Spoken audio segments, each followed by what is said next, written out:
Live from MMA Fighting Studios, this is Between the Links. And now, your host, Mike Heck. The iconic voice of Esther Lynn welcomes you to a brand new edition of BTL. Happy Thursday to us all. Yes, we're getting into the holiday spirit. Thanksgiving is over, and we're giving thanks and takes about the wonderful world of mixed martial arts, from UFC 310 to the PFL and where they go in 2025, to even the UFC kicking off 2025's pay-per-view schedule with a friggin' bang. We'll discuss that and much more on today's show. And who will be here to discuss this variety of topics? I'm glad you asked. First, let us introduce the hot take kid himself, Mr. No Gray Area, the Baron of Boot, Mr. No Bets Bard, the Mike Bobo of MMA media, one might say. I wouldn't say that. He is Jed Bashu from MMAfighting.com. Hi, Jed.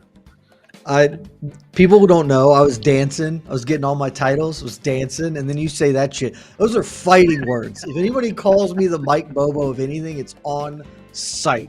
It's nonsense. And also, I have a fun story to share with you, Mike. So you're going to have to delay introing our next guest because my morning has been wild. So fuck it, bring him in and then we can talk about it because my morning's been quite funny. Oh, okay. Well, I mean, it's hard to follow that up, but we will try because everybody loves a good collaboration, and we love it too, as once again, we tag in a member of the legendary Morning Combat Duo, one half of the MMA podcasting tag team champions of the world, the live chat king himself, and one of the OGs of this here website. Let's say hello to the great and very powerful Luke friggin' Thomas. Luke, welcome back, my man. Thank you for having me, gentlemen. Glad to be back. I'm curious what happened to Jed. Did you get into another fist fight at the Quick Trip?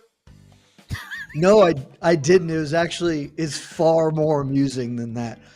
So I live in loft apartments and we have like a community room. And last night, like we have a big group thread of the 100 of us who live here or whatever the hell number it is. And last night someone was like, hey, something's happening. Turns out that two dudes have been living in our like community room that like just living in there and stealing everybody's packages. And this morning they got caught and one of them went into the bathroom and locked himself in there.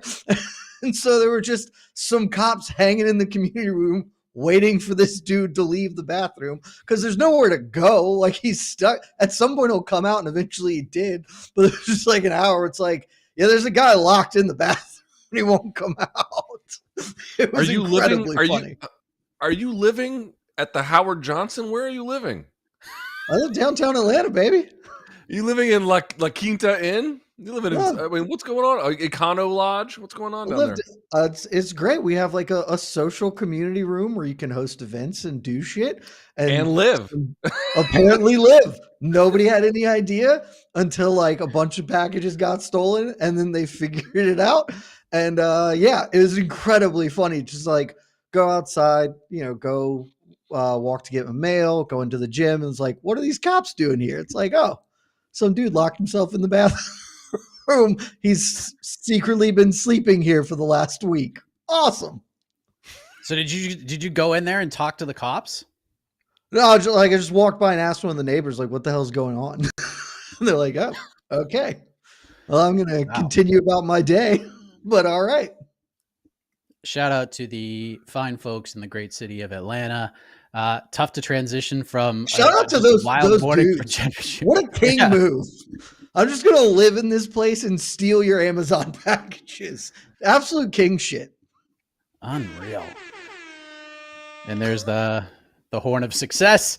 But let's get into this. No time to waste, because in a little over 48 hours from right now, the UFC will close out their pay-per-view calendar year with UFC 310. We have Alexandre Pantoja versus Kai Asakura as the main event for the flyweight title, and we'll get to that fight in a moment. We got Shavkat Rakhmonov versus Ian Machado Garry. We'll talk about that in a little while.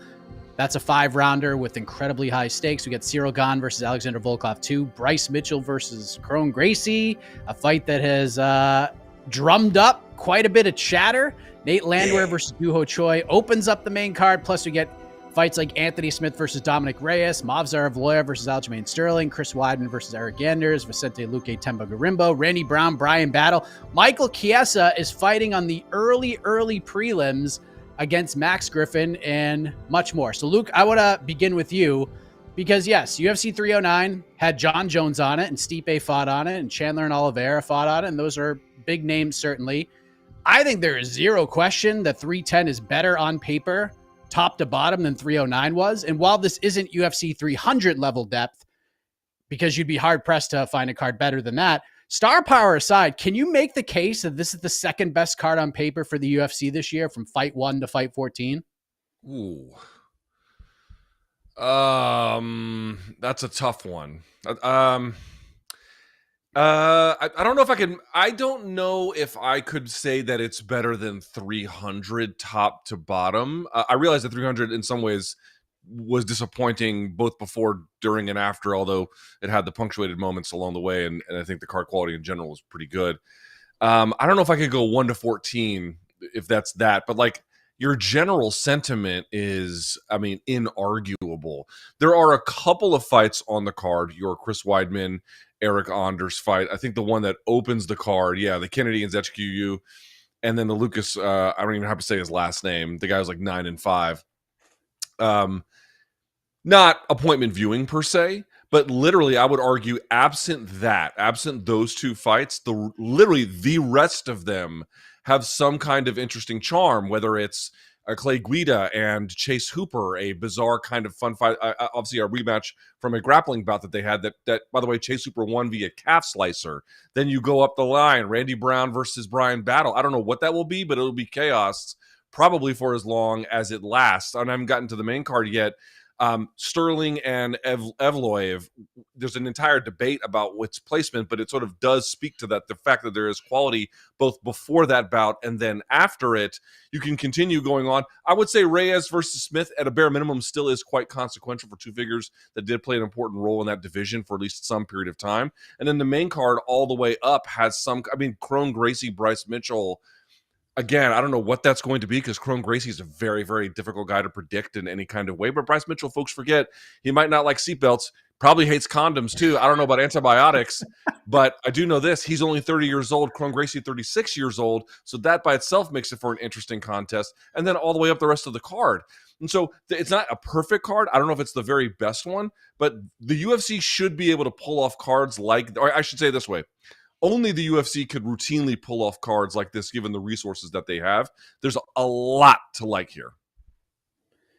Yeah, Jed, this isn't 300. Like, we know this isn't 300. We talked about it like days before, maybe being the best card of all time from top to bottom that the UFC had put together. But outside of that, like 299 was real good. Like that main card was loaded up, and there were some big names that were on other cards. But when we look at the actual depth of this lineup and fights that have actual stakes and significance, this is pretty friggin' good. Where would you put this one? It's third best of the year. Nothing will ever be 300. 300 is the best card of all time. Top to bottom, delivered the best card. I know people may have been, oh, we wanted Conor or whatever. Like, no, it was the best card assembled top to bottom ever. So that just is what it is. 299 was also sick, and like we can't forget that because I just pulled it up and we're, news coming, was like, oh yeah, it's not just the O'Malley Cheeto, Dustin BSD MVP versus Kevin Holland, Jack Della, Gilbert Burns, Piotr Jan, Song Yadong. The opening fight of the evening was Joanne Wood, Marina Moroz. Like Asu Almabayev was on the card, CJ Vergara. Like it, 299 was an unbelievably stacked card as well. And as loath as I am to agree, because Kenny Nunchucks has a special place in my heart, 299 doesn't have a Kennedy and Nzechukwu, Lucas Brzeski sort of fight on it to kind of lower its level a little bit there. So yeah, 299 is number 2. And then I think for my money, top to bottom, the totality of the card, 310 is the next best. It's got everything on it. And it's got some things that other things don't have, that other fight cards didn't have. Because sure, Alexandre Pantoja, Kai Asakura is kind of a weird main event. Asakura hasn't made 125 in like 6 years. So there's even just an outstanding question of whether this fight will go down. We would like to assume that it will, but you never know. it's odd in some respects, certainly in that way. But Luke just kind of blew past this. The most important fight of the weekend, Mike, is happening on this main card. Arguably the most important fight of the year. Two men for the first time ever are fighting for a cabinet position in the incoming presidential administration when the Flat Earth Bowl between Bryce Mitchell and Kron Gracie takes place. Normally, behind me, I would have my Michelin star rating. But since I don't know if Bryce Mitchell even believes in stars, I decided we would go two flat earths instead of stars because that's what's happening here. It's the best.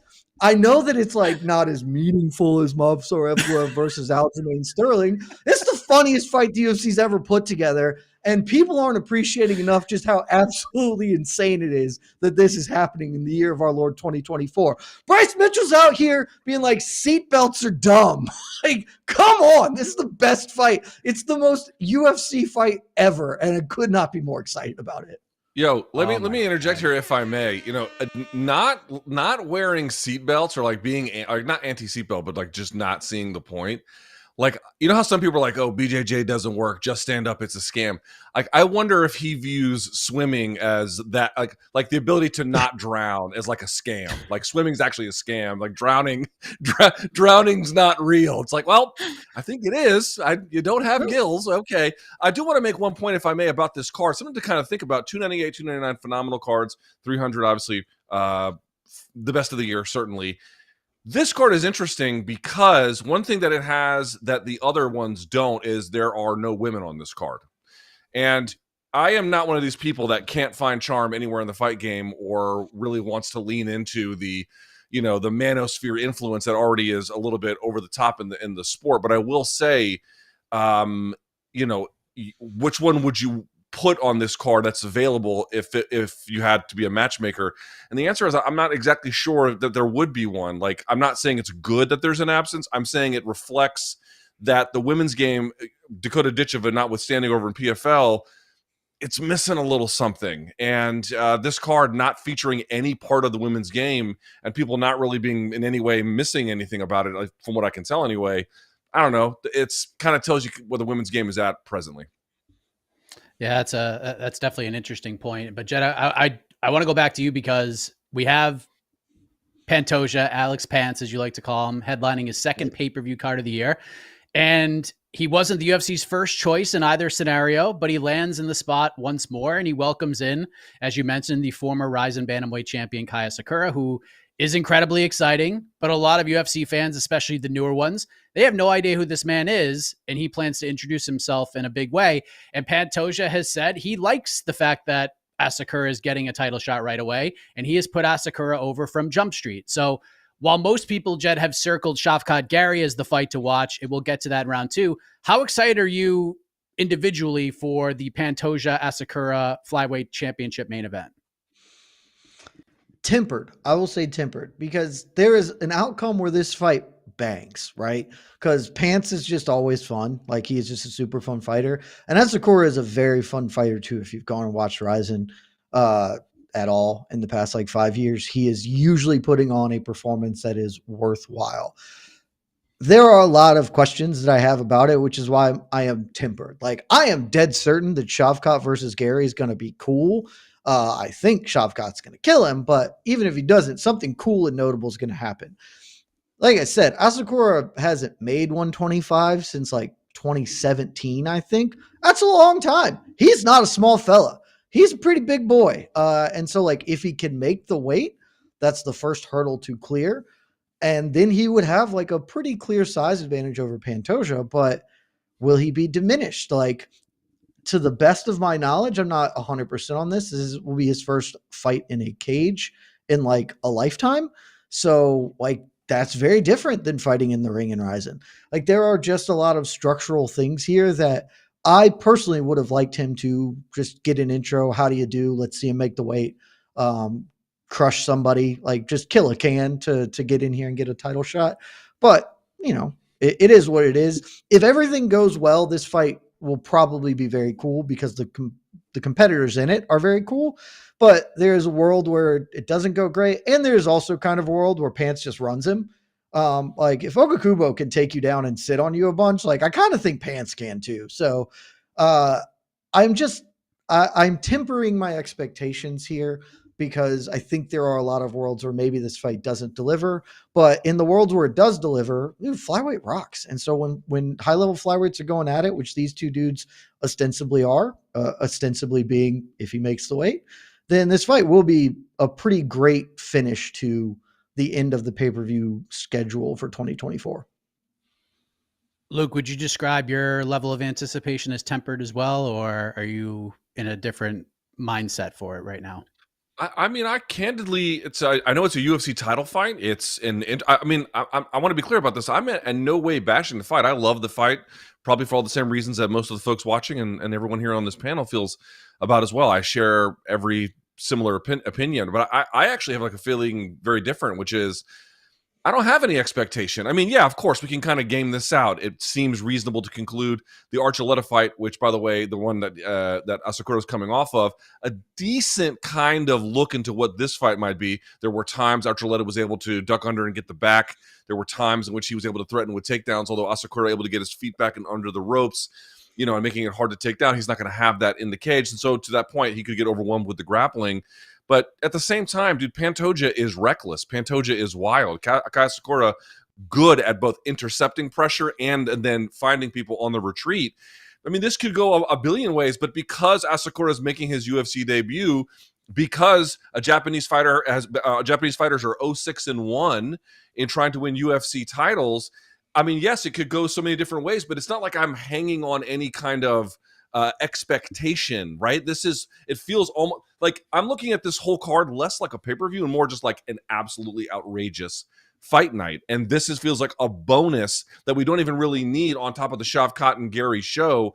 And so with no expectation, and given all the permutations that are at least more likely than not, there's a million ways this could actually go pretty great without me having to get one kind of dialed in version over the other one. I'm just waiting to see what happens, and I'm going to enjoy the ride no matter what. It's good for Pantoja. It's good for Asakura, depending on obviously, if they become out victorious. But I'm saying either way the UFC can play it, there's a lot to like. Give me what you got. One other thing I want to bring up about this, Luke, is Asakura has been saying in interviews, and he said it again yesterday at Media Day leading up to the fight, that he believes the UFC is secretly rooting for him to win. One, because of how exciting of a fighter he is, and two, it gives them a big reason to head back to Japan. And while Pantoja has been incredible and is probably the most underrated fighter in the UFC despite being a champion, Dana White will never say this, and nobody else from an executive position will ever say this out loud. But do you think Asakura might be onto something here, that the UFC is sort of secretly, low-key rooting for him to win so they can go back into that market? There's zero doubt in my mind. Not even a little bit. 1,000,000,000%. I mean, listen, here's the reality with Pantoja. He is everything you said he is, but he is also Brazilian. And Brazil's overall tradition of success, both historically and presently, makes him, yes, a jewel, but he makes him a jewel among many jewels, and including ones that are bigger and shinier than him. So in that particular sense, it's nice what he's doing, but it doesn't change the game. Asakura winning we have to see what happens, but at least holds the potential for game change. I mean, folks, I'm not saying Asakura winning a UFC title would make him equivalent to Naoya Inoue, but you're just looking at a moment in time when the Japanese public is embracing this outrageous, larger-than-life, in terms of his celebrity figure in Naoya Inoue on the boxing side, and there's no MMA equivalent. And for folks who may have been watching MMA starting in the last 5 years or so, this is very hard to appreciate, but one of the historic powerhouses of the game is, yes, the US, yes, Brazil. It was historically, not more recently certainly, but it was historically Japan, not just in terms of the number of great fighters, but across many, many weight classes, with some limits obviously at heavyweight, and then into the 205 range as well. But also on the women's side of the game, there were developed teams, full on rivalry within the country itself, and then the product to the world was dynamic and vast, and that has shrunk. But there's probably a lot to be had there. An advanced economy, over 100 million people, and it's just waiting for the taking. Yeah, Asakura goes in there and stretches them. A lot is certainly possible, and a lot potentially on the line. You agree with that, Jed, or is this hashtag flyweights and the UFC is just going to treat it like it always has? I think it's a little closer to that than it is that they really care. I think all things being equal, and they didn't have to invest anything, right? They would probably pick Asakura for the reasons Luke sort of outlined. Younger, newer champion in a market that maybe they are interested in. I think that they are broadly interested in expansion everywhere, but like they could go back to Japan. There's nothing that is prohibiting them from doing it other than it is more difficult to do business there. And really where they want to go is where people are going to pay them millions of dollars in site fees. So I think it's like, yeah, kind of, they would probably prefer it. I think really you could just know that to be true based on the circumstances of him getting a title shot, because there's really not another scenario where they would give him a title shot. They could have plucked anybody to fight Pantoja here. But the same token, I don't think they will care too much if Asakura loses, because Pantoja is a good champion. Like, I think it benefits them pretty greatly to have Pantoja continue to hold the belt because basically the way stars are built in this sport, you either beat Conor McGregor in a fist fight or you just hold the title for a real long time. And so when their titles are changing hands over, it's really hard to kind of get fighters over. If Pantoja can just keep holding on to it, he'll grow. He'll never be a monster thing, like a monster star, but he can be reliable enough. And most importantly, he seems to be very easy to do business with. Like, you are not hearing stories of Pantoja being a problematic champion for them or demanding things. Yep, I will headline 301. Happy to do it. Yep, 310's falling out. I'll headline. That's cool. I'll fight Kai Asakura. I'll fight Steve Erceg, the number 10 dude in the weight class. I don't give a shit. I'll do whatever. And they have a lot of love in their heart for people who just make their jobs easier. And so I think, like, you know, that there's a lot of benefit to having him stick around. So I think it's one of those, this is a no-lose situation. Not just that all situations for the UFC are no loses, but very specifically, I don't think they care that much. They may favor Asakura slightly, but like they can go to, they're not going to Japan with a pay-per-view anyway. So like they can go to Japan with Kai Asakura versus Tatsuro Taira in a fight night. Like nobody would give a shit. Like sign me up if they want to do that. That'd be awesome. Well, it's an interesting fight. The outcome will be interesting. It'll give us some things to talk about, but it's time to go to the people's main event. This is the one everybody's talking about. The point for round one goes to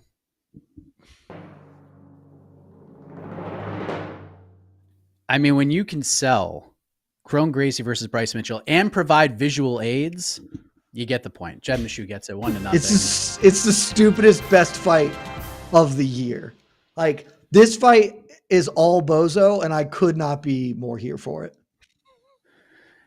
Well, as we will be together, Jed, watching this fight, UFC 310 watch party. So you get to watch our reactions live to it. But let's get to the co-main event. We got Shavkat Rakhmonov, the 18-0 buzzsaw, 18 fights, 18 wins, 18 finishes. The man had a title shot is right there. He's supposed to fight Bilal Muhammad for the belt in the main event of this card. And kind of going back to the depth of the card, if we still had this fight at the top of the bill with Pants and Asakura being the co-main event, holy shit. But Muhammad catches a nasty infection. UFC switches things up. And Rakhmonov puts his title shot on the line here. And it's not against Kamaru Usman. It's not against Colby Covington. It's against Ian Machado Garry, another undefeated guy in this division. I believe he's ranked number 7 in the UFC's rankings. Jed, to quote the great Mick Foley, the testicular fortitude on both of these guys, you just have to respect it, because this is something we just don't see in our sport, let alone the UFC, with so much at stake. Dude, it's awesome. Absolutely credit to both men, right? Like, Ian Machado Garry had a fight booked, and that fight, like, maybe if he just beats Joaquin Buckley, he's kind of like right there as next in line anyway, given his popularity, or maybe not popularity, notoriety, however you kind of want to couch that, what he's done, where he's at in his career. He could just like, I'm going to headline against Buckley. I'll beat him. Frankly, Buckley is a less concerning matchup than old Shavkat is. And so the testicular fortitude, as you put it, to say, hey, screw it, like, let's go bet is awesome. But, and maybe this is unfair. Maybe this is just me being the homer. I don't care. Shavkat Rakhmonov this week being like, yeah, I don't care. I'll fight whatever. It did not matter to me when the UFC said that he's out. There was not, I'm going to wait. I could have waited. I knew I had a title shot. I could have waited. I'm happy to solidify my position as the number one contender against whoever they want to put in against me. It was dope as hell, especially Mike, because hold on, let me get on my soapbox.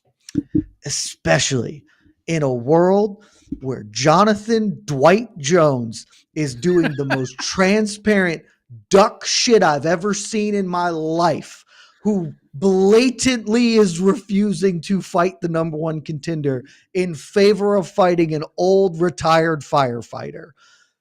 This dude who has so much to lose and very little to gain is just like, I don't give a shit. I'm going to cook that son. Bring his ass to me in Vegas. It's good.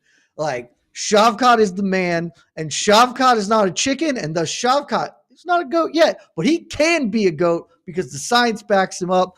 John Jones, grow a pair and fight Tom Aspinall. Be like Shavkat. Wow. Full circle moment. But Luke, let's go to you because your thoughts about what both men have signed up for. When Shavkat has a title shot, Garry had a main event fight booked for next week in Tampa against Joaquin Buckley, a much more winnable fight in most people's eyes. This is sort of like a throwback type of moment to the rise of the UFC in the welterweight division, is it not? It's pretty fucking, it's pretty great. It's pretty great. Let's sort of piece it up here. Sorry about that. Let's piece it up here. Here, by the way. All right. I didn't know what kind of censorship rules we were working with. What I would say is, listen, Ian Garry is in a sense already won because he accepted the Joaquin Buckley fight, as Jed indicated, and I agree, already a fine fight, like a great fight. If that was what it was going to happen, I'd be totally cool with that. But then circumstances changed, and he answered the bat phone, and he took on a much more difficult challenge along the way. And in the process, here comes Colby Covington out of the darkness, all of a sudden being like, ooh, I'm eligible to take a fight, and he fights Joaquin Buckley. And so with that, it laid bare what you kind of already knew if you read books above a fifth grade level. But more importantly, if you are just listen to what they were trying to tell you, Colby Covington absolutely was avoiding a fight with Ian Garry. There is simply no question about it.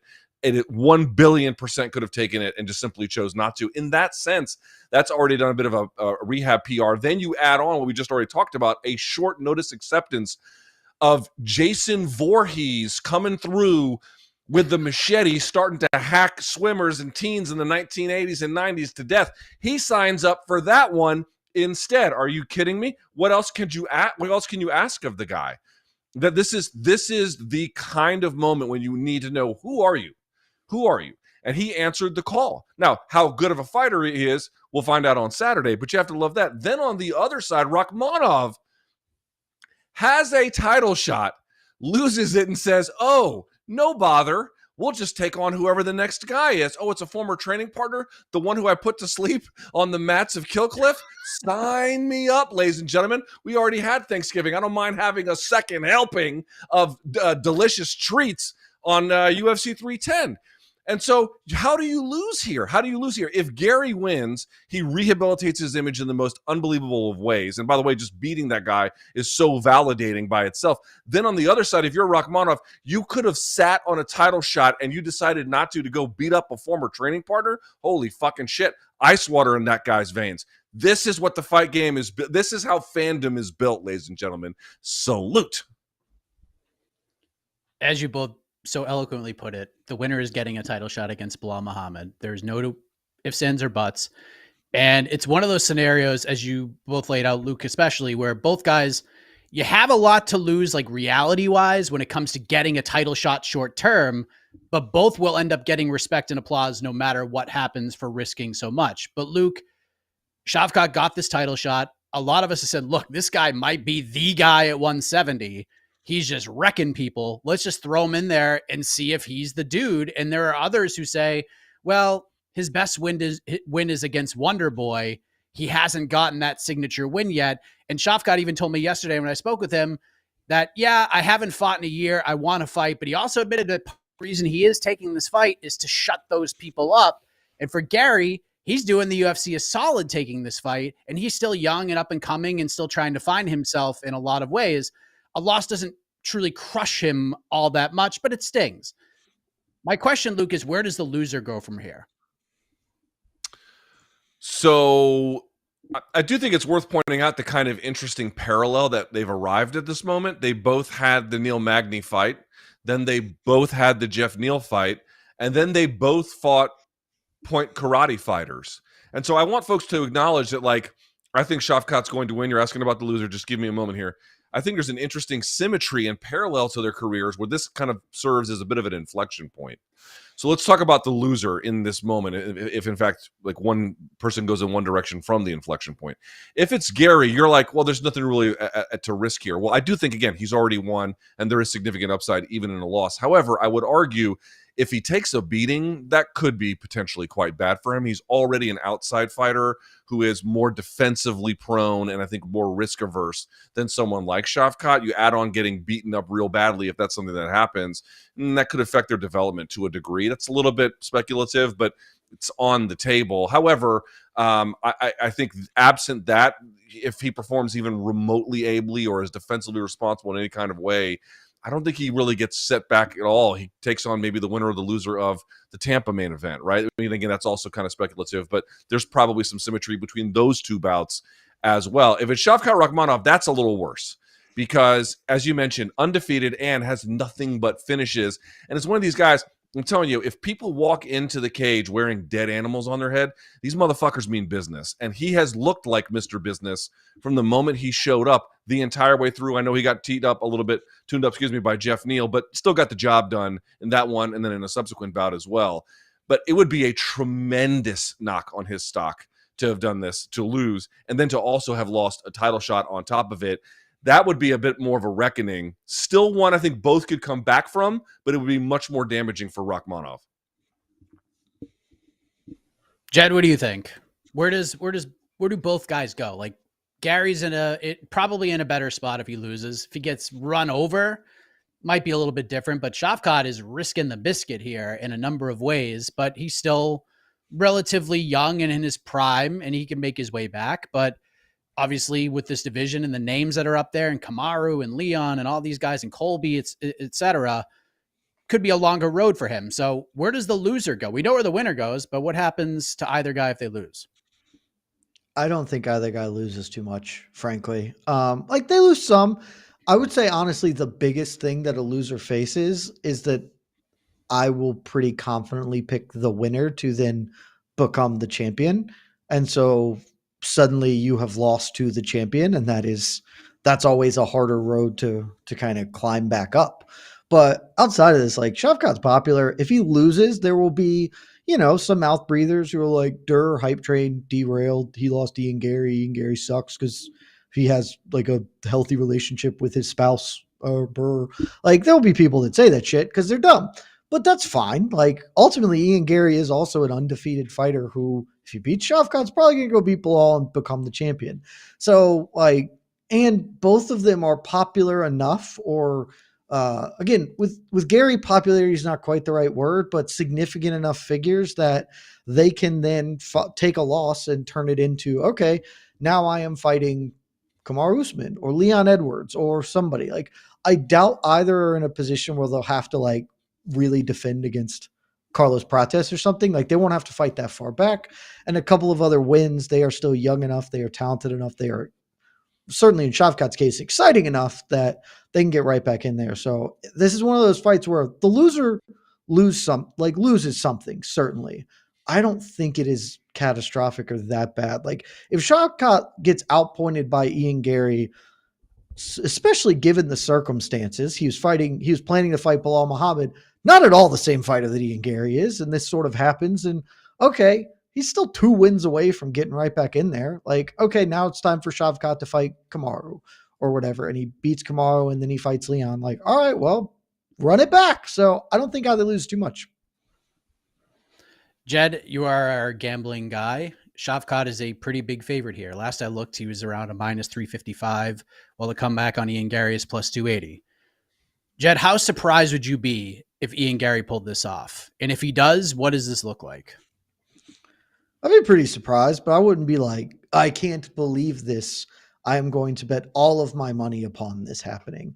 Like, Ian Garry is a good fighter. People don't like him, and I don't think he's as good a fighter as Shavkat. He's certainly not the finisher that Shavkat is. He is not as dangerous as Shavkat is. but super well rounded. He has the ability to kind of control the distance here in a way that might give Shavkat some problems. And if he can really avoid touching Shavkat, like that's really the issue, is when you start to touch Shavkat, bad things happen. Because we saw Jeff Neal have a lot of success against Shavkat by just being like, oh, if I can not clinch with you, that would be great. But as soon as you start holding me, bad things are happening. And so if Garry can avoid that, like that's to me how he wins this fight. Point kickboxing ugly. But the other truth of it is like there are parts of Shavkat's game we just haven't seen because nobody has forced that issue on him. I don't think Gary's going to be the dude to force that issue on him either. But like if you told me Garry just was on his bike the whole time and just kind of won, not the most exciting, but Shavkat was never able to get something done, and be like, okay, yeah, Ian Garry's really good at fighting, and you guys need to accept that. How surprised would this be for you, Luke, if Ian Garry pulls this off? Like, he is very good, but this is a whole different can of worms than Joaquin Buckley was, and it is 5 rounds. He thinks he's going to go in there and drown Shavkat in the later rounds and pull this off. Would you be surprised if this happens? And if so, how surprised would you be? I'd be surprised. I mean, it's hard to be like shocked in the fight game, and I probably would not be that, but I'd be surprised. Shavkat Rakhmonov, again, MMA is crazy. Stranger things have happened. Shavkat Rakhmonov should not lose this fight. You've got a guy in Ian Garry who is good defensively, but I mean, just ask yourself a real basic question. You're going to give Shavkat Rakhmonov 25 minutes to get the job done against a guy who has to be on his bike to win? That's a lot of time, man. That's a lot of time against a guy who is a dynamic and prodigious finisher. That's a lot of time against a guy who can win on the ground, in the clinch, at range. That's a lot of time for a guy who's got much better power, who has been much more tested in the trenches, for a guy who's going to move forward on him, for a guy who can win in multiple different phases of the game, for a guy who probably has some sense. Again, I'm sure the development from their time training has made them very, very different and harder to beat, respectively, but still has some familiarity with his game or what he might prefer. It's just way too much time. Shavkat Rakhmonov at a bare minimum should be able to get 3 rounds out of 5 if it goes that long, and I'd be surprised if it does. I think it should probably go with inside the distance. Do I think there are punctuated moments, or even like a round or two maybe for a time, that Ian Garry might be able to frustrate, really corral Shavkat Rakhmonov? Yes, I absolutely see him having some difficulty at times and having to work around it. But do I see a better fighter than Rakhmonov at this stage based on what we know? Given what we've all seen, this should be Shavkat Rakhmonov's fight to lose, and I suspect that it will be. Cannot wait for this fight. Cannot wait for UFC 310. It's going to be a good time. But let's move on. We're going to jump in the time machine for the next 2 rounds. The point for round 2 goes to...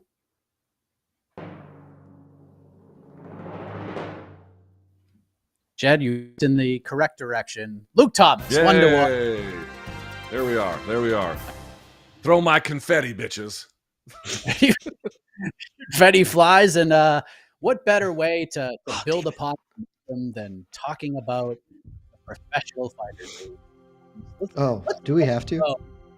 On the PFL World Championship, shall we? Yes, we do, because it was a long event with the MENA fights, the championship fights. But all in all, it was a fun watch, because while there is a gigantic risk of having 10 5-round championship fights on one card, if you get a bunch of big finishes and something to talk about, it kind of works out. And PFL did accomplish that with this card, Luke Thomas, and we'll get to the biggest story of the card in a moment. But this ended up being a pretty good day for the PFL, Luke, wasn't it?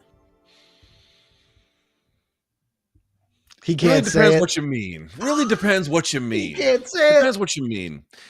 If the goal was to showcase, certainly for the main card, quality fighters in bouts where the stakes were palpable, certainly to a degree, where important prizes were on the line, that they could run a quality shop in that sense. If that was the goal, then I certainly agree that they succeeded. I don't think there's really any question about that. PFL, let's state it outright. PFL has quality fighters, and not just the Bellator ones that they inherited, although those are many and a whole different can of worms, but you get the idea. It's not just those guys. There are very, very good fighters within the PFL stable themselves, and these bouts in general both were match made is a little bit hard to say because it's a tournament final, obviously, but they were competitive bouts, they were interesting bouts, and they were bouts that delivered excellent action with high level operators. Yes, on that level it succeeded. On virtually any other level, I mean, I don't know what to say.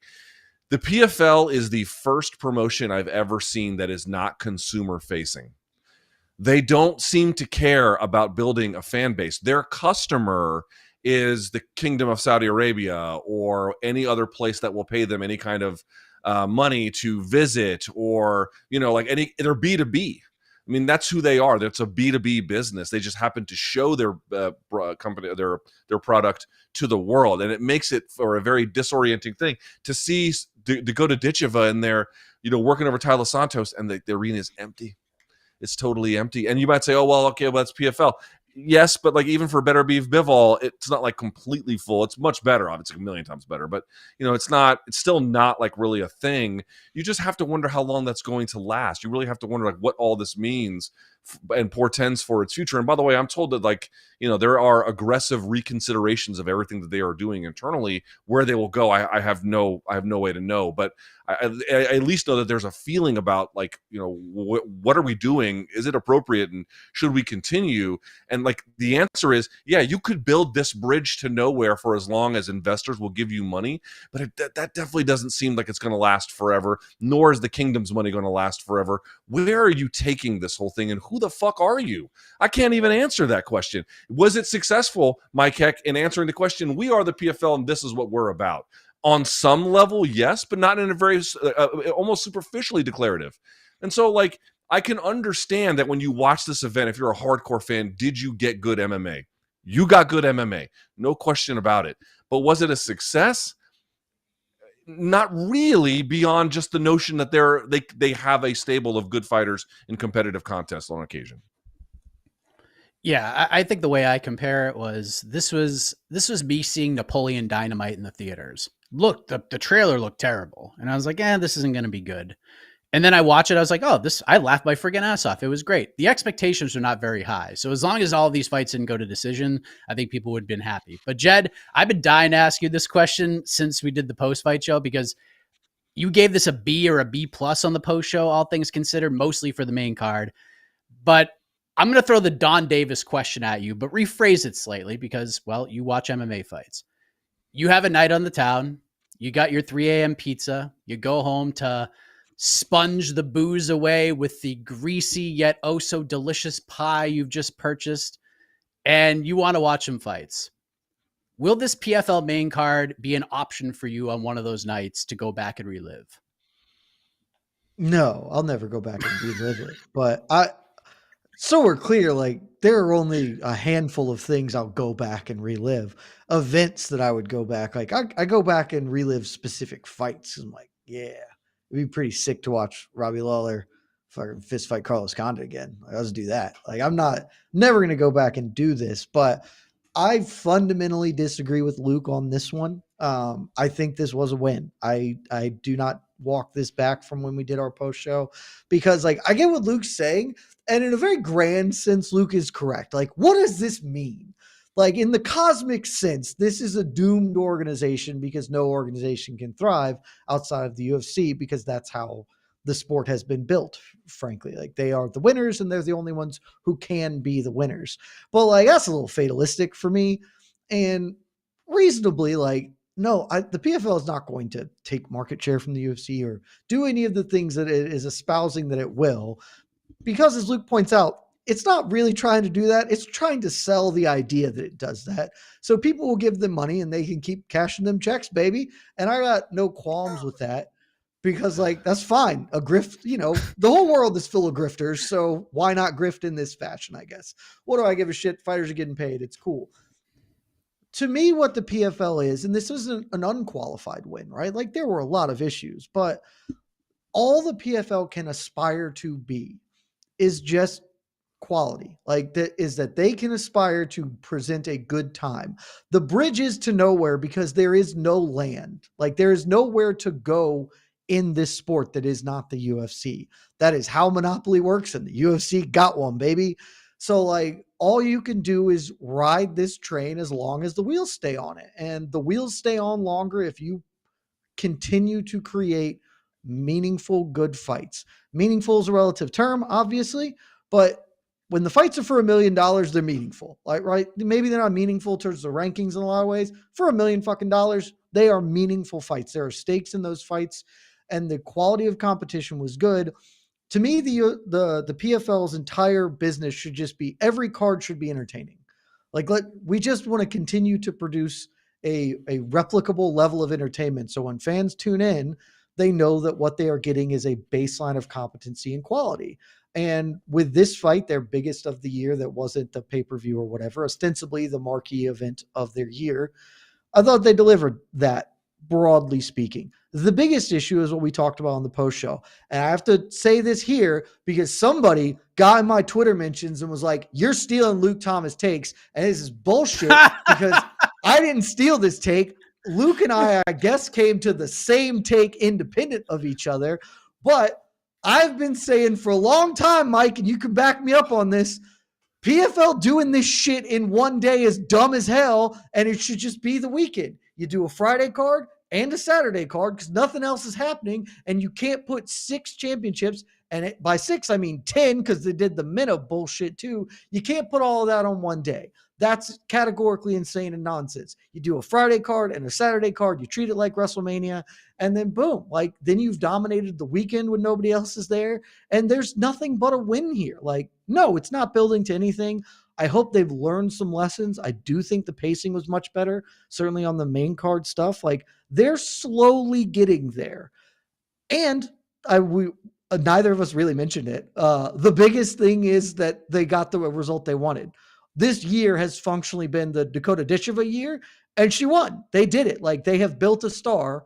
Whether they can capitalize on that, etc., I don't think they can. I guess we'll find out. But like, that's a win. They put on a good quality event, and they got the outcomes they wanted. That has to be considered a win.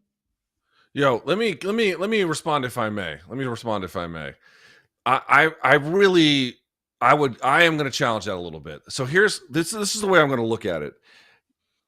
Okay. Don Davis says lots of things. I love it with he sets the glasses, Luke's coming. All right. No. I didn't mean it that way. I'm just saying wrist roll. Luke Don Davis set. No. Don Davis says lots of things. And like any promoter, you kind of have to know that, like, what are we talking about here, right? I mean, there's always going to be some truth to it, and you have to kind of disentangle it all, and it's difficult. But one of the things he always says is, it's a duopoly, and I know that all of you know, and that we know that that's not true. It's not even remotely fucking true. But you say, oh, well, it's just rhetoric that they're measuring the company against, but it's actually not. The way in which they are managing their business is in some level trying to project that reality. In acquiring Bellator, they wanted to say, look how many ranked guys we have under the Fight Metrics system. Now we have a similar number of top 25 ranked. And we know it's still sleight of hand. But the point I'm trying to make is they're still arranging and their business and thinking about it under those terms. And I certainly recognize that up against the Death Star, there's just not much you can really do in the end. However, what I would say is you're going to get a lot further being the brand of fun in MMA than you are being the Crystal Pepsi to the Coca-Cola of the UFC, where you're also kind of a cola. You're just not nearly as interesting, a little bit weird.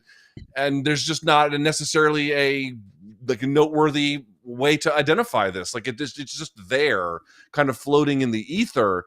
Also, we can get into different parts of it. The point I'm trying to make is simply that, like, I can't call this a win when you're arranging your business in this way. You're leaving Patchy Mix on the sidelines to pull off a card like this, which, yes, individually and then even collectively is quality, but it makes no sense as a coherent vision in the larger structure of what you're doing in service to an ideal that cannot work nearly as well as a different brand that they simply don't want to be, at least it seems for now, associated with or at least pursuing. So we're clear. I am not including the Bellator bullshit in this. It's indefensible, the patchy mix of it all. I am not here to tell you that they have managed this well.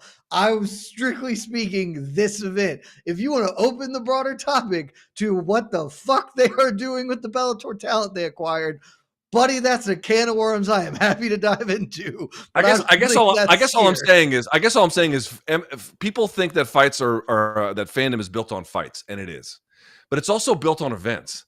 Like, you definitely remember your favorite events from the past, because sometimes, obviously, 2 or 3 of your favorite fights or many of your liked fights can be on it. I don't even know what the fuck that would be for PFL, because their business doesn't allow them to create cards that help you get to that kind of a place. And so this is what I mean about like a showcase of a win. Yeah, they can put on quality fights and quality fighters to no end. That's the problem. What is their best event? Like, their Great best fucking event? Question. Great question. Is their best event when Kayla lost to ago. Larissa Pacheco? Is that the best championship 2 years ago, I think. But this is what I mean. It's not like Kayla lost, like, that was monumental. Yeah, that was a big one. Fine. That was a big one. The rest of it was fine. fine. Again, this event was pretty good. Like, this one will be probably more memorable than many. But like the fact that they have just fucking white noise all the time just kind of tells you, like, you got to have some identity. You got to have some fucking skin in this game, man. It's just missing. The identity is Big K Cola. Like, you're saying they're Crystal Pepsi. No, they are the cheap cola. If you are trying to get the Coke, but that's $5 a bottle. Here's the Big K and it's $3 and it's right next to me on ESPN Plus for free. I will do that one, please. And the thing is, even Fago has like the ICP association. You know what I mean? Like, it's a crap cola, but at least has a fucking brand identity. This is just cola. You know what I mean? All right. Yeah, I'm glad you. So I want to pivot real quick to what you guys were just talking about, because Luke, I know you and BC talked about this on MK this week, and you laid out a few different things that could help that you feel could help them long term. And Don Davis joined me on the now infamous town hall not too long ago, and he did lay out like a few interesting things they're discussing to at least try to make the season format a little bit more fun, doing call out rounds during the regular season so it doesn't look as, hey, we're trying to set this fighter up for success over this other fighter and things of that nature. So baby steps, Luke. If Don or Peter Murray or some PFL exec calls you up right now and says, Luke, you've been very vocal about what we've been doing. We respect it. We're trying to listen. I'm giving the opportunity to give us one thing to do heading into 2025 that you think will help us. And whatever you say, we're implementing on the spot. What are you telling them? One thing. Well, yeah, if you're, again, I would say get rid of the tournament, but let's imagine they even fought me on that. They wanted to keep it. Put one super fight at the top of every tourney card, right? Give me a reason to, you're in San Antonio on a Tuesday. All right. Well, I mean, what is it? The fucking, the Bridger weight semis, like, who gives a fuck? Oh, Patchy Mix.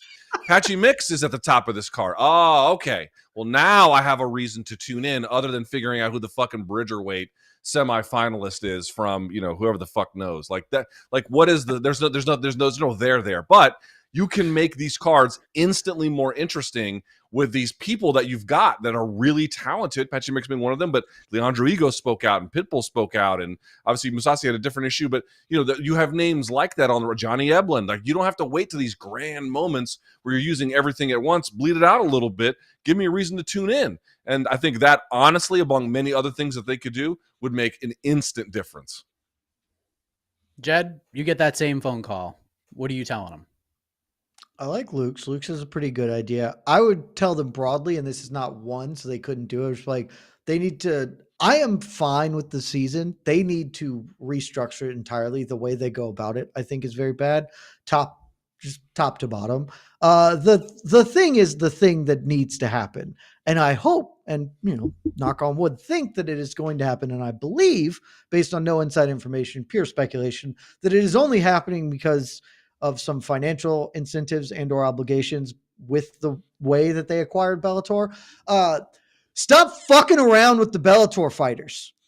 Like, that would be the only thing. Don Davis, I'd clip this, Casey, and we can send it and tag Don in it. Stop fucking around with the Bellator fighters. You acquired Bellator for monopoly money. You paid no real money. You gave them value asset in your company, which is itself worth nothing. You paid monopoly dollars, and you did it because it was an influx of legitimate talent to your organization. And we, on this very program and several other programs like it, at the end of last year, were like, I didn't see this coming. This is fucking awesome. PFL has like a brand-ish, and they have a wide distribution across ESPN Plus, which is the best thing that they could have to like for the target demographics. And now the one thing, not the one thing, but the biggest issue that PFL had is most of the fighters just weren't very good. Like they're fine, but they're not good. Acquiring Bellator solved all of that. And this year you have lit that on fire for reasons that have not been made clear. Like, whatever your thoughts on Scott Coker as a promoter, and I tend to think that he has proven himself to be a very good one. One of the things Scott Coker was insanely good at doing was engendering goodwill with fighters because he just treated them honestly like reasonably as human beings. And whatever the fuck you're doing to get not just like one or two, but basically every big name fighter from Bellator is being like, what the shit is going on? You get guys like Gegard Mousasi who are like suing you and it's like, this is let me the hell out. Why am I not fighting? Chris Cyborg, who is, I guess, still the Bellator champion and kind of a PFL-ish champion now. I don't know. Has already had a super contentious relationship with her. She's not the easiest person to deal with. I recognize that. Patchy Mix, Patricio Pitbull, all of the people, like the best fighters that you now hold access to are all revolting because you are fucking the dog here. Stop that shit and fix it. Like that is the number one thing you need to do because they're the best thing you have going for you. So whatever the fuck's going on, don't undo that part of it. Wow. Love the passion from both of you gentlemen. It was great. Well done. I did reach out to Don Davis as this Bellator stuff was happening, and he said he'd be willing to speak again mid this month. So hopefully we can get that done sometime within the next week or so. I'm sure the people have lots of questions for him. And I liked his answer about his favorite fight. That was a fun one. Can I add? I may have actually changed my mind. Oh, I would add an addendum. Everything I said holds true, but then I would just sneak in a little PS. Stop having Don Davis be the face of your promotion. Don Davis is the business face of your promotion. He's the dude you want talking to Turkey, etc., to get the business deals over.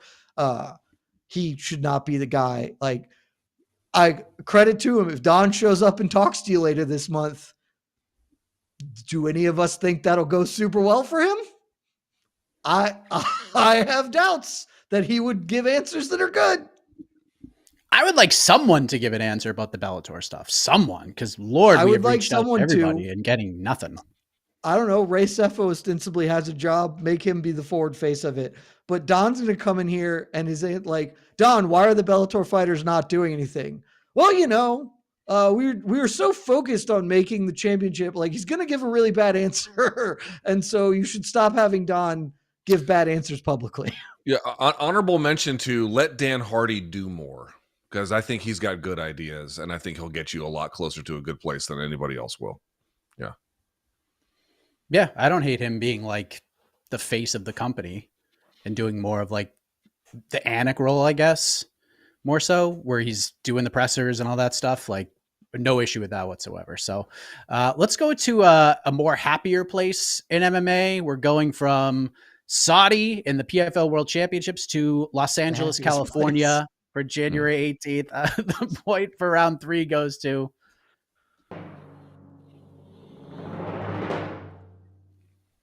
it's going to Jed by a nose. Oh, it was so good. Stop the steal. Stop the steal. Jesus. Luke, in 4 years, once Luke figured out he could say whatever he wanted, he went to a whole new level. But yeah, Jed sorry about that. I am terrible. No, it was great. No, this is what we do. This is what we do. Let's talk UFC 311, because the amount of questions I've been getting, when is the UFC going to announce the UFC 311 main event? What's going to happen? We finally got our answer. Dana White goes on social media last night, does the yelling Instagram video, and he says in the main event of UFC 311, January 18th, the Intuit Dome in Los Angeles, California, and this caught me, and I reacted. I was like, ooh, he actually said it. He said the number 1 ranked pound-for-pound fighter, the lightweight champion, Islam Makhachev, will defend against Arman Tsarukyan 2. This fight is my everything. And then in the co-main event, Merab Dvalishvili really defending the bantamweight title against Umar Nurmagomedov. It is happening, Jed Meshew. Maybe it was the Thanksgiving article that put it over the top. I don't know. But your thoughts on the 2 title fights just announced last night by Dana White to kick off the 2025 pay-per-view calendar year? So I didn't know this happened until this morning when I went on to MMAfighting.com, great website, and was like, oh, shit, that's pretty cool. Like those are, because we kind of knew that the Islam Arman fight was happening. That had been rumored for 311 for some time. And then the Merab, Umar fight, like that's the special sauce that's happening. And there's nothing else to say about Islam Arman too. Like that fight is no doubt about it, easily the fight that needs to happen, should happen, is a great fight, a worthy rematch. Like it's the number 1, number 2 guys in the weight class. And so, yep, like that fight's awesome. 2 of the 15 best pound for pound fighters in the world.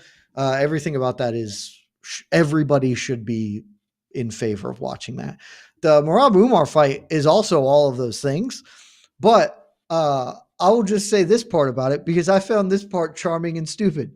I loved, if you go to MMAfighting.com, great website, and read, I love Dana. I love the career rehabilitation Merab is now trying to do after recognizing that his public perception just critically tanked over the past 2 months.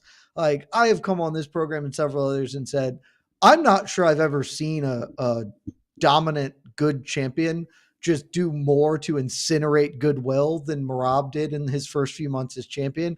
Like just every PR misstep you could probably make, he did. And for Dana to be like, Merab came into my office and was like, hey, I'm tired of the Umar disrespect. I want to fight him as soon as possible. Like, I bet you did, buddy. You could have just said that shit when they asked you about it after you won the belt. And they cut to Umar in the stands and were like, hey, how do you think about him? And you were like, I love Dana. Me and Dana are going to be great, great friends. Umar who? Dana is my bestie. Like, just him wrecking. Like, it took him months to figure out that all the shit he was doing was not working, and people were just dunking him to the core of the earth, and now just trying to grab back the respect of the fan base, being like, no, I called for this immediately because I'm so excited about fighting him. That tickled me greatly as I read that this morning. And so, yeah, fight's going to be awesome. I'm not saying Merab can't win either. So we're very clear. Like, I'm going to pick Umar. It's a great fight, and Merab is a great fighter. So if Merab wins, great, he can have his moment and he can, feel vindicated, etc. But the path to get here was far rockier than it needed to be. Luke, we all knew what the main event was going to be. It was the worst kept secret in the sport at the time, and it was just a matter of when it would be announced. But as Jed said, I think the Merab Umar fight for this card in particular took some people by surprise. And as Jed said, Dana White lays it out essentially. Merab storms through the doors of UFC HQ and demands this fight because Umar is talking so much trash about him. Let's go. Were you surprised this was announced? And were you even more surprised that Dana explained it the way that he did, considering, well, he just hasn't had a lot of great things to say about Merab lately? I a little bit of surprise, but like, honestly, it's like, you almost can't listen to a word. This is not true. What I'm about to say is not true, but you almost can't listen to a word these fighters say about what they want to do. You just have to know what the kind of rules of the fight game are, or to bare minimum, how the leverage plays in one hand to the other. Now that wouldn't, even with that wouldn't necessarily make this fight happen on this date, but kind of it would at the same time. And what I mean by that is, like, John Jones being like, well, I really want to fight Alex, Pereira. And then Dana's like, yeah, that's not fucking happening. Or, even Turkey being like, yeah, what about Jones and Ngannou? And Dana's like, yeah, that's not fucking happening. Like, that's not happening. The Saudis don't have enough money to pay the UFC to give up that core advantage that they hold over the PFL, which would be delegitimized if they did a kind of co-promotion with them. There's just not enough money in the world for them to give that up. So, of course, that's not going to happen. And, of course, Dana doesn't want to make the fight against John in the 205, like wreck their 205 guy as John walks out the door after already wrecking the ghost Stipe Miocic. Like fuck no. Like obviously we're not going to do that. So in like under those pretenses and realities, all of a sudden John taking the fight with Aspinall makes much more sense. Or Merab finally coming around to the idea that you have a date with Umar that you just cannot get out of. I understand some of Merab's reluctance, and I do think we have to be a little bit sympathetic about. It was obvious he didn't want the fight. What I mean by that is I don't think he's in any way like, oh shit, he's going to beat my ass. How am I going to sleep through the night? It's not one of those considerations. It is that he knows it's a tough fight. It's going to be difficult to win, and he had to work this hard to get the title. Now he makes money. This is the point where he makes money. And your first fight is the fucking heir in the Nurmagomedov family? Shit, man. Like your window to really make big cash was that big. It was nothing to it.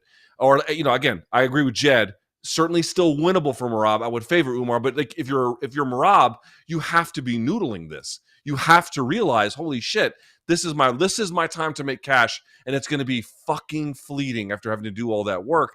I understand why he was at least at a bare minimum trying to delay the fight.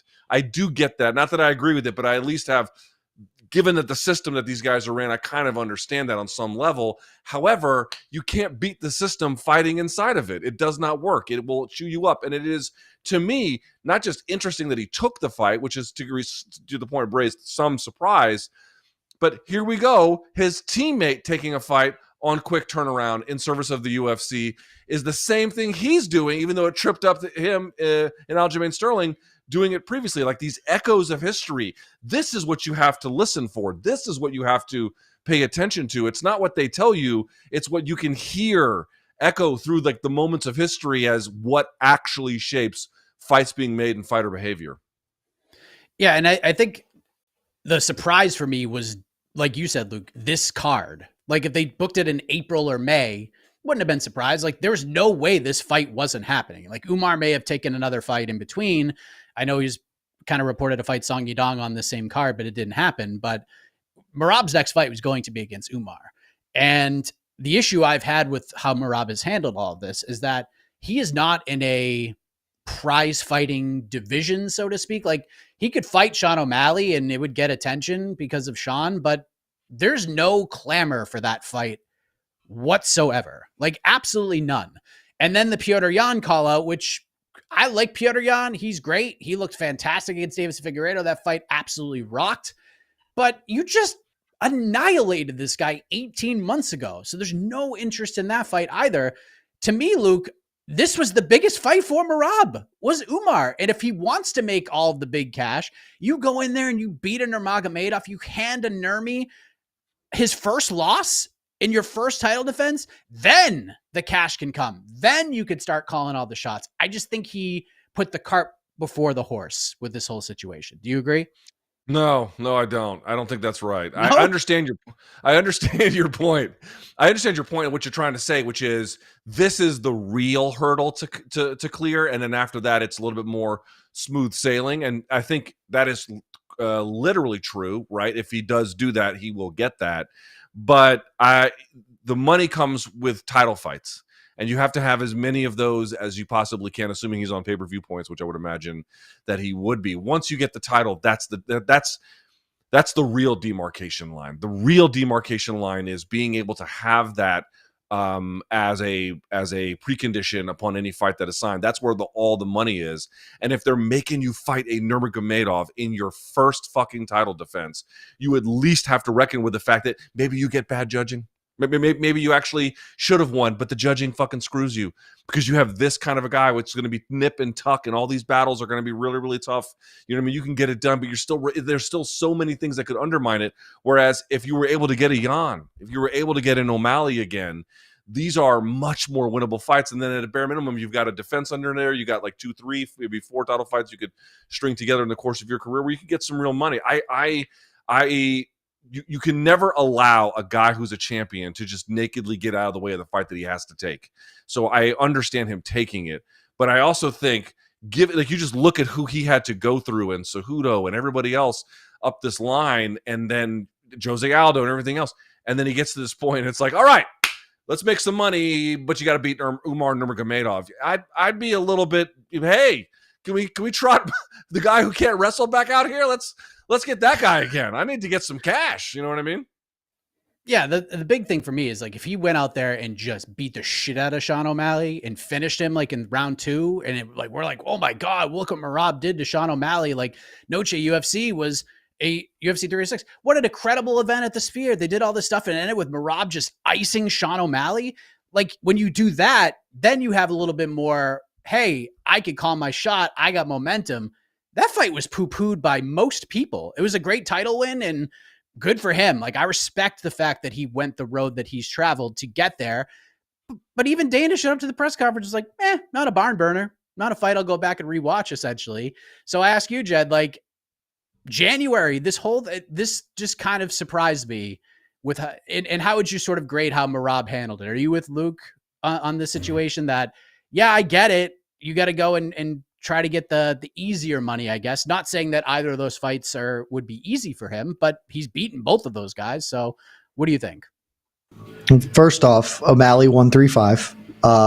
So, just don't forget that part of it. Second, Luke's right. And I say this all the time because particularly with the brand of takes I have, when I use the term ducking, John Jones is not afraid to fight Tom Aspinall and that he's going to get his ass beat. Is a business decision. Is all very hard to fight Tom Aspinall. Is much easier to fight Alex Pereira. That's it. Like Merab is not afraid that Umar is going to physically hurt him. He's afraid that he might not win that fight. And to Luke's point, I love that Luke was like, maybe he gets a bad decision because there's not a world where Merab finishes him because that's not what Merab does. Merab is not going to finish anybody. So it's just like maybe he doesn't win the decision this time. Like, I get it. I understand what Merab is doing. But the thing is, you got to be better at doing it. Like, that has always been my complaint. I get it. I'm not saying he's wrong for doing it. I am saying he is wrong for how he did it because it was so transparent of like, it was transparent enough that it was very clear, but it wasn't just outright saying it, which honestly would have been better. Like, yeah, man, I don't want to fight him because he's hard. I'd like to fight the easier guy, please. I would like to make some money. Like, I could at least respect that as opposed to him lying and being like, Umar doesn't deserve it. Well, that's just obviously not true. Like, why are we telling lies now? So I'm totally with Luke on that part of it, but it's just like, hey, man, like, it is unfortunate that your career unfolded this way.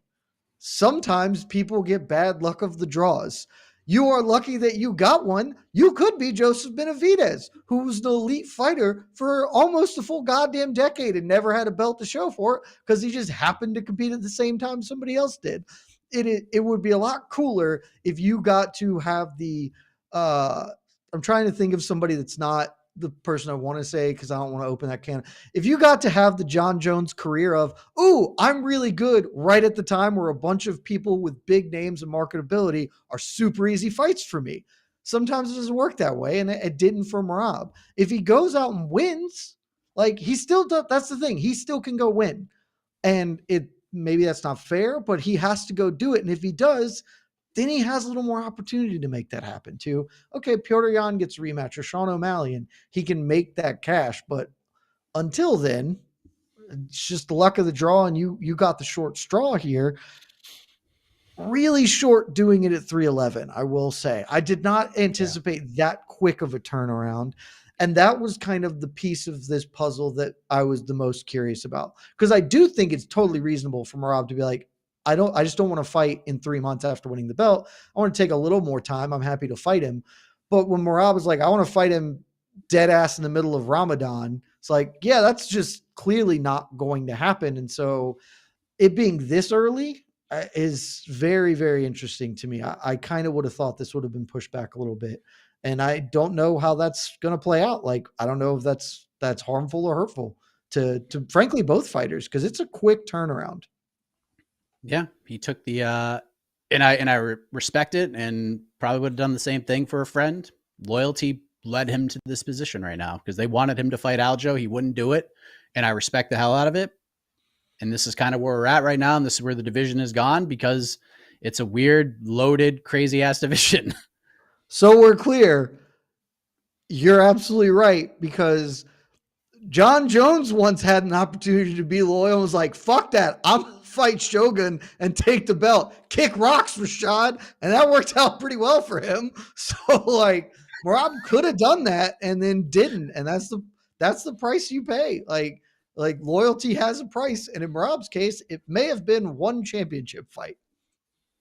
Yeah.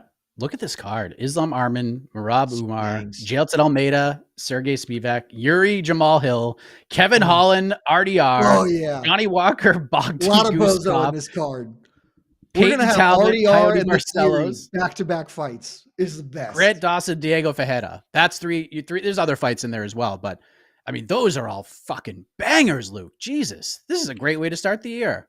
Yeah, I mean, there's going to be a lot of fish dancing on this card. You know what I mean? Just a lot of dudes getting rocked and then trying to get their balance back, and then, craziness and ensuing. And I love this card. And by the way, we're not even talking about the fact that it's going to be at the Intuit Dome. I don't want to get back into one of these things where it's like, oh, is this like going to be like the Sphere where it's a cool blah, blah, blah experience? But the Intuit Dome is supposed to be a really fun seating experience for the fans. It's supposed to be vendor friendly, even like getting to the bathroom friendly. They put like a gazillion extra bathrooms in there, so there's not long ass lines. Like, it should be like an addition to the card and the experience itself, kind of like a great night for everyone involved. So, lot to like on this one. A lot to like. Jed, RDR, this is Kevin a good one. Holland is my most anticipated fight of 2025 already. Like, that's it.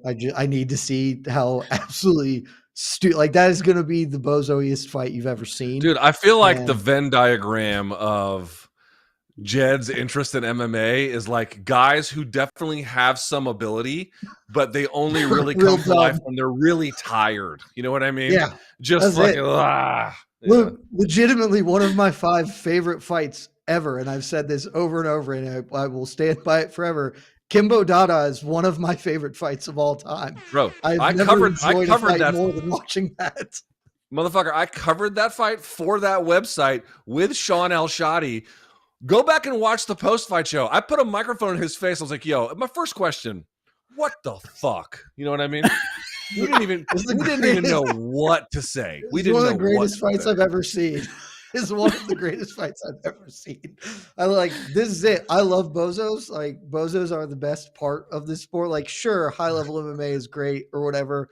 Like, yeah, Alex versus Islam won. Terrific. Like, also give me just a couple of idiots doing dumb shit. I think it's unbelievable. I cannot wait for RDR versus Kevin Holland. It's gonna be amazing. January 18th cannot come soon enough. All right. Also, to Luke's point, super sucks for Merab that his one title defense is going to be in California. Just really twisted the money knife on him as well. That's a great point as well. All right. The point for round 4 goes to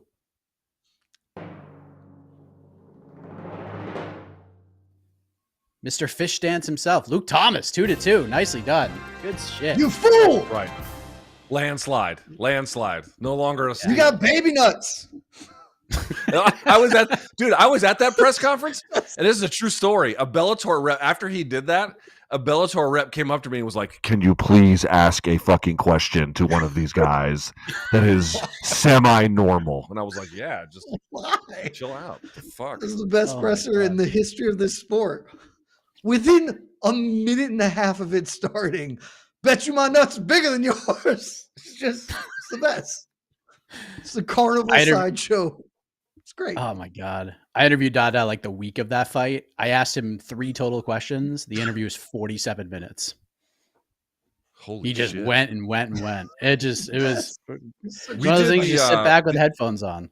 The media day for that, or maybe the open workouts or whatever they were at the gym that was like Adrian Peterson's gym with who was the tackle that we let go of to played for San Francisco? Jed, from the Commanders. Trent Williams. Oh, Trent Williams. It was Trent Williams and the other guy's gym, which was like one of the nicest gyms I've ever seen. And Dada didn't work out at all. So that was fun. It was the best. R.I.P. Kimbo. Kimbo should be fighting Jake Paul in a just universe. Yeah. Yeah. Well said. All right. Well, time for the knockout round. 1 minute apiece for these gentlemen to answer the question. Will be the same question. Didn't really know where to go, but I got something, and we're just going to go with it. So, Jed, you're the guy. You have the most recent victory on the program. You want to just go first and have some fun? Sure, let's cook. All right. I'm too enthralled thinking about Dada Kimbo. Yes. This has nothing to do with that fight or Bellator or anything like that, but we talked about the future of the PFL heading into 2025. Let's talk about the UFC heading into 2025. My question is simple. What is the biggest question you have about the UFC heading into the last pay-per-view, UFC Tampa, into early 2025? And we'll throw a little bit of a curveball here, Jed. The low-hanging fruit is off the table. The TV deal cannot be an answer. Go. Hold on. Oh, fuck. Go ahead. Oh, Please. I mean, go. Stop, whatever. Yeah. Fire. We can stop the time. What's your caveat, Luke? Sorry. Yeah. Just to clarify the terms, when you say UFC, does that mean like TKO related UFC business? It can be, yeah, as long as it's not the TV deal and it's UFC related in some form or fashion. Yes. I will accept. Yes. It's acceptable. Okay. All right. All right, Jed. Now that you have the extra rule set, you got an extra few seconds. Go. I think I'm just going to punt this to Luke to win, because the thing that I am the most interested in is almost certainly not the thing that anybody watching this program is the most interested in or cares about. And I'm not even talking from the terms of I want to see some real silly shit happen, because obviously there are many fights in that. I am legitimately super curious, and Luke alluded to this kind of earlier in the show. What the hell is going on with the women's divisions? Like, they are not outright pulling back from him in the way that they were doing with the flyweight division when they were actively trying to burn it to the ground and get rid of it. But like, why did Weili Zhang fight one time this year when there are clear contenders for her? Like, flyweight took forever to settle this thing because they wanted to wait for Noche. Like, bantamweight, Kayla Harrison is ostensibly coming, but they're making her fight again instead of just shooting her right into. Like, what the hell is going on with the women's weight classes? And are they going to give us more clarity this year? Because they've been floundering a lot. It's a great point. They got Kayla Harrison now. When is she going to fight again? When is she going to fight? That is a vegetable ass answer, and no one is going to enjoy it. But it is truly the answer I wish I knew the answer to. All right. Well, Luke, Jed laid out his thoughts. I'm very curious to hear yours. 1 minute on the clock. Go. I think a big one is going to be a two-parter, but they're related. One, how does the UFC manage the end of the careers of Conor McGregor and John Jones? We know for a fact John's got one fight left, probably, but even that's not a given. How are you going to manage that? Is that fight even going to get with Tom Aspinall over the finish line? We really don't know. That's a huge component of it. Then the Conor McGregor angle, which God only knows if there's even going to be one. But again, how you manage that and what approach they're able to take and what they can even get from it, I think is going to be big. But it's actually more than that. I feel like it's like a generational turnover that's happening, because you're going to get Khamzat Chimaev able to come over here. It's going to be a more favorable business climate in that particular sense. But I also think in certain respects, at a bare minimum, the big parts of the antitrust suit are going to go away, kind of saying goodbye to old business. All of these things are going to be a moment. You said no TV deal, but that's part of it as well. A new era of the UFC kind of really does start next year. How are they going to manage it? We're going to find out. I love the point at the end there. Well done. You've done this a time or two. Yeah, those are all interesting. It's going to be an interesting year. I'm curious to see if they could just throw shit at the wall and people spend money on it. Because it doesn't matter what the main event of these fight night cards are. They break records. Why are you interested? I can give you the answer, yes. Yeah. We saw that all this year. The UFC product is in many ways, like, again, this upcoming pay-per-view is phenomenal or whatever, in 311 anyway. But like in many ways, it's also like in certain respects kind of underperforming. But the UFC as an entity, and particularly as a broadcast entity, is fucking ascendant right now. Like, yeah, they don't have to try super. I mean, dude, their PFL is like their number 2. Like, they don't necessarily have to cross every T and dot every I to get fans to watch, right? So. Dude, they broke 3 North American Fight Night gate records all time with Derek Lewis versus Rodrigo Nascimento, Jared Cannonier versus Nasruddin Imavov, and then they went to Canada with Brandon Moreno versus Amir Albazi. Non-Canadians and broke the record again. Like they Yeah. can do no wrong right now. It's When I think of unbelievable. Brandon Moreno, I think of Edmonton. So you shut your mouth. Man, Fair enough. man bleeds the Oilers.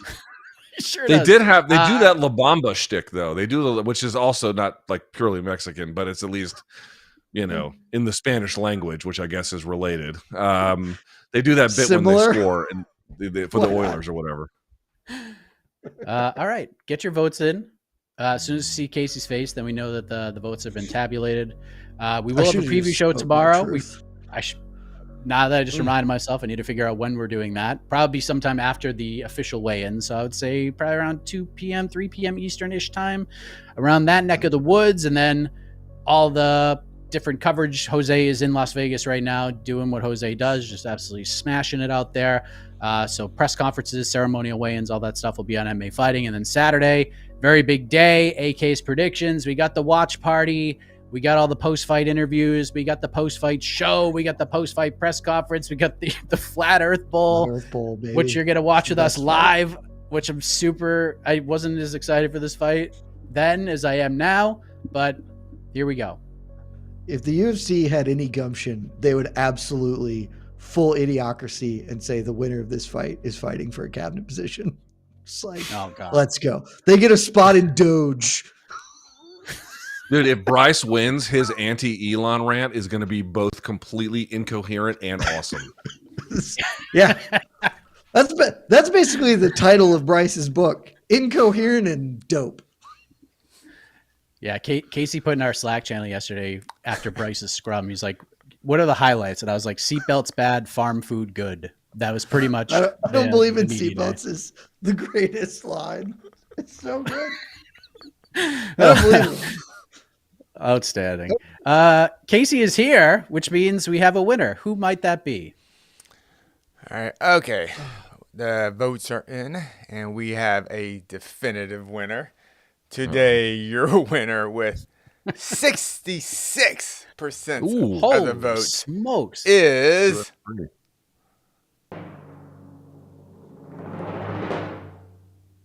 you fool, Luke Thomas. Yeah. Hey! Who Yes. knew? All you gotta do is I talked remember about the times you women's covered MMA. Kimbo Dada. Yep, unbelievable. Luke Thomas gets it done. 2/3 of the viewership votes for good old Luke Thomas. Luke, what would you like to say to the peeps? I know you get a live chat coming up. We'll give you 30 seconds to say whatever you want. Hey, come watch the live chat. We'll talk about all the stuff we talked here. I'll just rehash the same talking points. It'll be fucking awesome. That'll be at about 3 p.m. East Coast time. And, of course, I'll have some coverage for you both during and then after UFC 310. Come join me over on youtube.com/Luke Thomas. Thank you, boys, for having me. I greatly appreciate it. Great program you got running here. Smart audience, Jed, too. any final thoughts? Any more promotion for the Bryce Mitchell-Chrome Gracie fight, perhaps? Luke cheated. So admittedly, in the final round, was like, I know you said not to do this. I'm doing it anyway. I should never have talked about women's MMA. Obviously, our fan base is like, oh, boo, women's MMA, boo.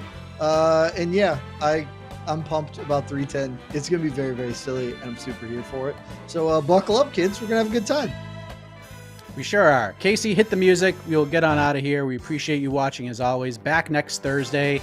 I will be on location out of Command Center 4.0. I'll be in beautiful Tampa, Florida. I'll be boots on the ground for the final UFC, UFC event of the year, headlined by Joaquin Buckley versus Colby freaking Covington. It's all going down next week. So we'll have some fun. So BTL, I'll be hosting live from my parents' den or whatever you want to call that room. But thank you all very much. Back next week for Luke, for Jed, I am Mike Hack. Shout out to Casey on the ones and twos. The iconic voice of Esterlin takes you home. Back next week. Good night. Love y'all. This has been Between the Links, an MMA fighting production on the Vox Media Network.